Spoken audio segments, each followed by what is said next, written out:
Hello again, I am Blunty, and this is a introduction I am recording after the fact that I've just had a rant which I've had to cut out of another video because it went completely off topic at the point I was trying to drive at in that thing. But it's a topic worth talking about in its own right, so I decided to make a couple of new bookends and cut out that middle rant, the off-topic rant from the other video, and move it over here and put a different top and tail on the end of it so it all hangs together nicely. And this video is about the Kinect 2 being required, being essential, being demanded of you from Microsoft. You must have one because it comes in the box with every Xbox One, and you must have it connected at all times. And that's freaking a lot of people out for various reasons. Maybe they're paranoid about being spied on and they don't trust Microsoft when they say, well, you can turn it off in the settings. Is it really off, they say?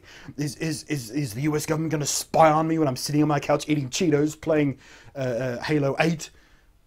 Well, let's have a chat. Can you imagine what gaming would have looked like if the Nintendo Wii had been by far and above the market leader out there? It is a low power thing. It was focused around motion controls and everything, and it did very well for a while because of the novelty of it. And then both Xbox and PlayStation said, well, we should probably do something about this motion gaming thing, and they each came out with their own solutions, which, let's face it, didn't do that well in the marketplace. Maybe because they weren't implemented in a way that people would necessarily respond to, maybe because they came out sort of halfway or two-thirds into the console generation, so people didn't want to buy extra hardware to get that, and because they didn't sell well, not very many game publishers were designing their games with that built in, which is one of the reasons the Kinect is an essential piece, is a required piece for the Xbox One, because if it is there as standard, then game publishers can rely on every single owner of an Xbox One having that there, and then they can make use of it.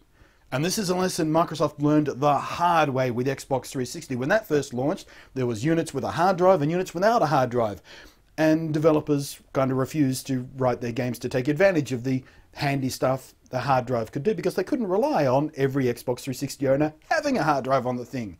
They do now. I think every single Xbox out there is now sold with a hard drive, isn't it? Correct me if I'm wrong. I'm pretty sure every current model comes with a hard drive as standard, and game publishers have slowly sort of come around to the fact that they can more or less rely on a hard drive being there. But in the beginning, it was a, well, to be frank, it was a clusterfuck, and developers were very angry about the whole thing. The PS3, on the other hand, every single PS3 sold had a hard drive in it, so the developers could count on having a hard drive there and make use of it properly.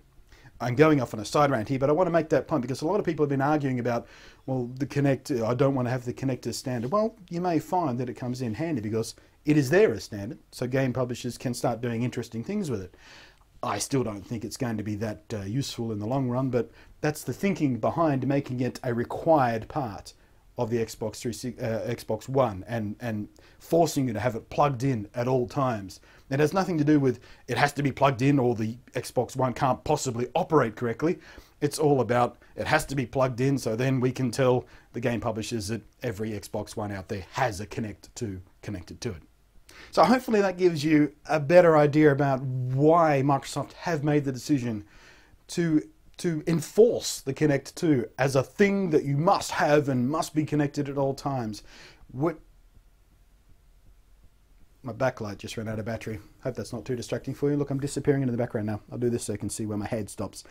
No, I won't. God fucking damn it, I've completely lost my train of thought now. What was I saying? Anyways, yeah, so I kind of wanted to, I wanted to get into that because a lot of people are missing the point about why it's required and why that could be a good thing. No matter how you feel about sort of motion gaming and stuff like that, it may wind up being used in ways you never imagined, because now developers can afford to experiment with it and put Kinect to support gear in their games without having to write a game for the Kinect. You know, they can rely on it being there as a thing that exists. You've got the microphones and the cameras and the motion tracking and sort of all those things you can use in concert together, or you can just use bits and pieces of it, like kind of like how the Nintendo 3DS has a microphone built into it, and that sort of brought in a whole range of sort of wacky and weird, interesting game types where you blow into the mic or use voice commands and stuff like that, and that has led to some very, very creative choices in some games. You know, that's just a small slice of an example of what developers can do when they're given something they can rely on being there that they can play with. And that sort of experimentation was only legitimized, was only possible, was only sort of cost effective because every single Nintendo DS and 3DS has a microphone in there. So there's no special thing you have to rely on for someone else to go and buy. You don't have to include it in your game box if you want them to use a mic. You don't have to sort of put a mic headset in the box. But anyway, that's the ramble I went on, and I'm not trying to make excuses for Microsoft. I'm not saying that I personally like the idea of the Kinect, because I don't really. Like I said in a previous video that I made, I think shortly after the E3 keynote, or perhaps long before, but my Kinect sensor isn't even plugged into my Xbox 360 anymore. It hasn't been for 6 months, 7 months, more, I guess. I don't use it. There's nothing useful about it. But that might change, because like I said, if it's there as a default piece of equipment, developers can start playing with it without sort of knowing they're taking a risk of slicing their market down to, you know, what, 10-15% of Xbox 360 owners who actually own a Kinect and have it connected up to their system. I'm pulling that number completely out of my ass, but you know, that's the point I'm trying to make. When 100% of users have a thing, you can start playing with it and know that you're not going to hamstring your market by relying on an accessory that a small proportion have. You see where I'm coming from? You understand me?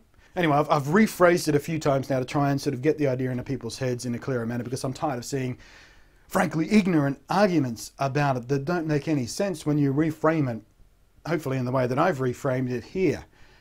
So fingers crossed that developers start doing interesting things with the Kinect 2.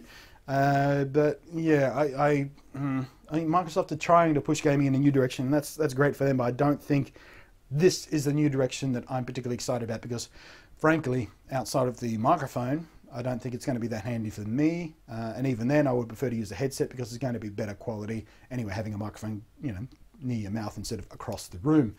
Because I like to lie on the couch when I'm gaming, actually. I don't want to have to sit up. I certainly don't want to have to stand up so both my arms are free, you know.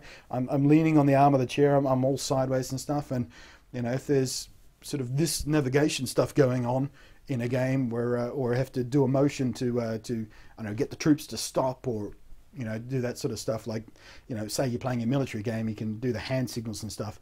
I don't want to do that, because that's not the posture I have when I'm gaming, quite frankly. I lay down on the couch. I'm completely relaxed. That's the point of gaming for me. I want to melt into the couch and just go, oh, gaming. Pew, pew, pew, pew. Anyway, that's enough for me. I'm Blunty. Thanks for watching. Catch you next time.